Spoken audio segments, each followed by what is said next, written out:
નમસ્તે બાળ મિત્રો, તમારા ખુશી દીદી ફરીથી નવી વાર્તા લઈને આવી ગયા છે. સૌપ્રથમ શું કરીશું, મોબાઈલને દૂર રાખીશું અને દૂરથી જ વાર્તા સાંભળીશું, જેથી તેના ખરાબ રેડિયેશન આપણને અસર ન કરે. તો ચાલો શરૂ કરીએ આજની નવી વાર્તા. મોનુ નામનો એક છોકરો સૌરાષ્ટ્રના એક નાનકડા ગામમાં રહે છે. એની પાસે જુલ્લુ નામનું એક કૂતરું છે. મોનુ જુલ્લુ સાથે એક માણસ હોય ને એ રીતે જ વાતચીત કરતો.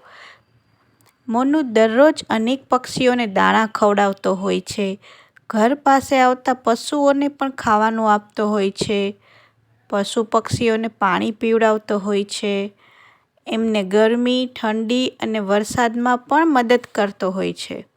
આથી આ બધા પશુ પક્ષીઓ મોનુના ખૂબ જ સારા મિત્રો બની ગયા. એક દિવસ મોનુના ગામમાં કેટલાક ચોર આવ્યા. મોનુ એમને જોઈ ગયો એટલે આ ચોર મોનુને પકડીને લઈ ગયા. મોનુનું અપહરણ થઈ ગયું.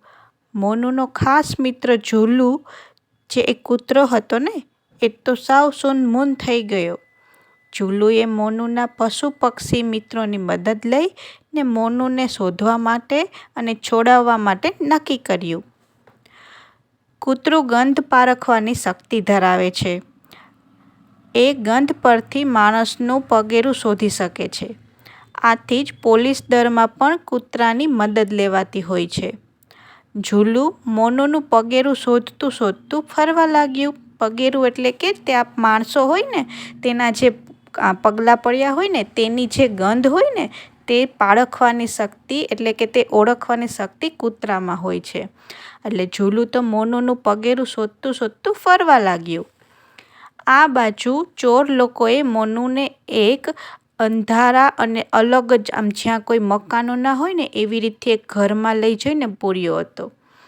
મોનુના પક્ષી મિત્રો તો ત્યાં પહોંચી જ ગયા. પક્ષી તો ઉડી શકે ને એટલે તે તો પહોંચી ગયા. પરંતુ આ અબોલ પક્ષીઓ મોનુના ઘરનાઓને કેવી રીતે જાણ કરે કે મોનુ અહીંયા છે? તે તો બોલી ન શકે. મોનુએ એક યુક્તિ વિચારી. એણે એના કબૂતર દોસ્તમાં, જેનો દોસ્ત હતો ને કબૂતર, એના મારફતે એક સંદેશો લખી મોકલ્યો. કબૂતર સંદેશ વ્યવહાર માટે ખૂબ જ ઉપયોગી થતા હોય છે. પહેલાંના જમાનામાં કબૂતર મારફત એકબીજાને ચિઠ્ઠી મોકલતા માણસો, એટલે એને કબૂતર મારફત મોકલી આપ્યો. સેંકડો વર્ષોથી કબૂતરનો ઉપયોગ સંદેશની આપ-લે માટે થાય છે. એટલે મોનુએ તેના આ દોસ્તની મદદ લીધી. એક નાનું હમિંગ્સબર્ડ મોનુનું ખાસ દોસ્ત છે. હમિંગ્સબર્ડ જે હોય છે ને એ માણસના અંગૂઠા જેવડા નાના કદનું હોય છે. ભૂરા રંગનું હોય છે. આ નાના પક્ષીને આપણે દેવચકલી કહીને બોલાવતા હોઈએ છીએ. આ હમિંગ્સબર્ડ ઊંધું પણ ઉડી શકે છે. મોનુને જે ઘરમાં પૂર્યો હતો ત્યાં આ હમિંગ્સબર્ડ પહોંચી ગયા અને ઊંધા ઉડવા લાગ્યા. ચોર લોકોને તો આ કૌતુક જોઈ ભારે અચરજ થયું. બધા ભેગા થઈને આ જાદુ જોતા હતા. તેને થોડી ખબર હતી કે આ તો આના ખાસ દોસ્ત છે, એનાને મદદ કરવા આવ્યા છે ને, એમ કે આ પક્ષી તો જો ઊંધા લટકે છે. તો જોતા હતા એ લોકો તો.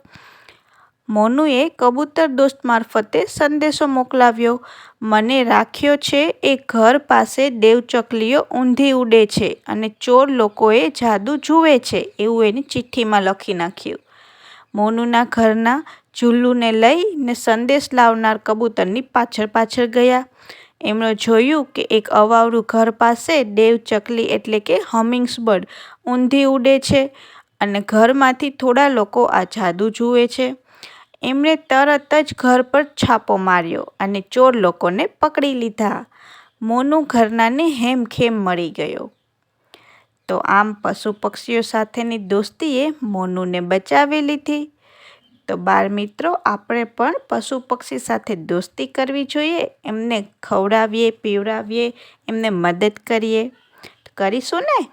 ઓકે, તો આજની વાર્તા અહીં પૂરી થાય છે. કેવી લાગી તમને આજની વાર્તા?